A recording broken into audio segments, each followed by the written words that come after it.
The wedding day arrives, but alas, without the bride.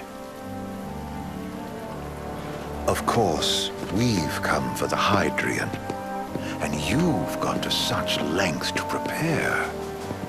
Merely my duty. Ah, but for an outsider to lead the Imperial army must be a battle in and of itself.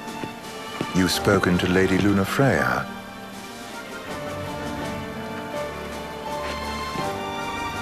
No.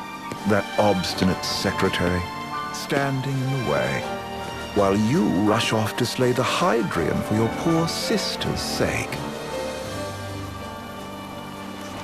I know the price of the Covenant.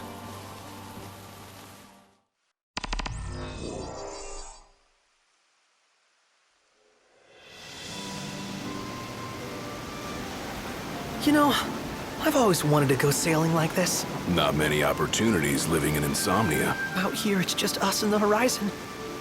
It's amazing. It's life-changing. We've quite a ways to go until we reach Altissia, so keep gushing to your heart's content.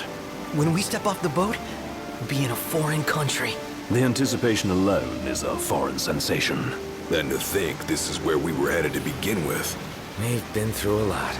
And there's still more to come. So next on the docket is Leviathan.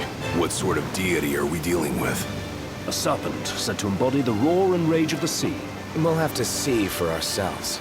Can't let Lady Lunafreya do all the heavy lifting. You must be so psyched to see her.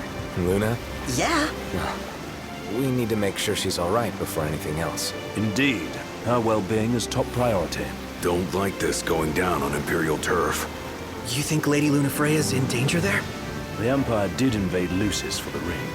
I have no faith their ruthless ambitions will stop short of harming the Oracle. Without the ring, the crystal's no more than a rock. I suppose. Does anyone know how Lady Lunafreya came to have the ring? It seems likely His Majesty entrusted it to her safekeeping back at the Crown City. So she's held onto it this whole time, all the way to Altissia. The ring is important, and so is Leviathan. But Luna comes first. You know, I was thinking back to our encounter with Ravus. Do you recall an apparatus in place of his arm? Yeah, I remember. Seems he lost his old one in the invasion, but in its place, he seems to have acquired new power. Power? That would help explain how a son of Tenebrae suddenly came to command Niflheim's army.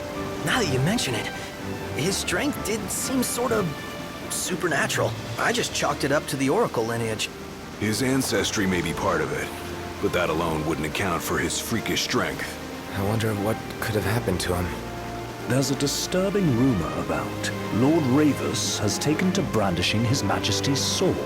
My dad's. Then what's the big idea behind that? That his power's the same as the power of kings? I cannot say for sure, but I have my doubts. Ravus wears the sword, yet doesn't wield it.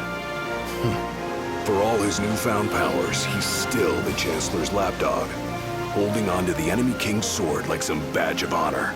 It might help if we knew what he was after. Who can say?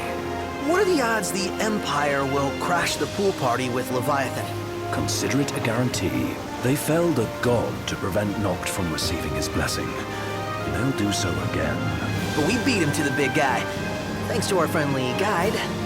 Never know which way that one's gonna move next. The Chancellor has an agenda all his own. Sometimes it helps, like when he called off his army and let us escape. But he was still a creep about it. Well, it feels like he's only helping us because he wants something. I just don't know what. Reckon we'll see him again? Certainly hope not. Not your type? No love lost for phonies. As Gladio said, his actions are motivated not by altruism, but by self-interest. And when he does come to our aid, I see only condescension in his eyes. Yeah, can't argue with that. Ever think you think too much? Sometimes, but it's always preferable to the alternative. So, soon you'll have your old man's ring back. Yeah, when we arrive in Altissia. Good thing. To him, it was his heritage. Is that what my dad said? Carrying a royal line Ain't a task to be taken lightly.